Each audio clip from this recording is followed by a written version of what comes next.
लहजे में हुस्न पैदा करें।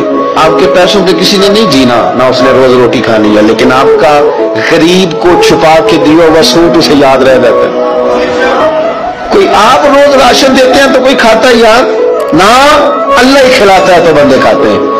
लेकिन तुम जब किसी गरीब बहन के घर जाके, गरीब रिश्तेदार के घर जाके उसकी मुट्ठी में 4 पैसे दे के आता है तो उसके वो गिरे हुए आंसू खुदा की रहमत तेरे करीब कर देते, तेरे करीब कर देते। जब तू बहुत बड़ा हो के किसी छोटे के दरवाजे तक पहुंच जाता है ना, वो दुआएं जब तू लेता है ना, वो लहजा जब तू लेता है तो फिर जिंदगी में रंग बदल जाता है। फिर ऐसी खुशियां आती हैं कि जो तेरे चेहरे से तो बज़ाहिर मुस्कुराहट नहीं छलकती, लेकिन तेरे सारे वजूद को फूल बना देती है।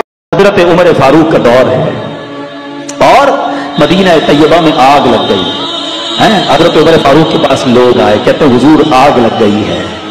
क्यों आए हजरत उमर फारूक के पास? और सुनो हजरत उमर ने काम भी कैसा किया। अल्लाह अकबर। हजरत उमर फारूक ने कागज का टुकड़ा लिखा और उस पे लिखते हैं उसकुनी या नार, ये ए आग ठहर जा, रुक जा।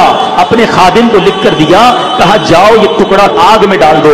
अरे कागज को आग में डालो जल जाता है, मगर लिखा हजरत उमर ने था, खलीफतुर रसूल ने लिखा था, उस शख्सियत ने लिखा था जिसके बारे में मेरे आका फरमाते हैं मेरे बाद कोई नबी होता तो उमर होता। अल्लाह का कैसा मुकर्रम बंदा है वो जो लिख कर दे रहा है कागज पर, जाओ उसे आग में डाल दो। जब खादिम ने वो कागज का टुकड़ा आग में डाला, आग ही बुझ गई। हजरत इब्राहीम मेहमान नवाज बड़े थे, सखी बड़े थे। हजरत इब्राहीम अलैहिस्सलाम के बारे में नबी पाक सल्लल्लाहु तआला अलैहि वसल्लम ने फरमाया, सबसे पहले जिस बंदे ने किसी की मेहमान नवाजी की थी ना, वो हजरत इब्राहीम अलैहिस्सलाम।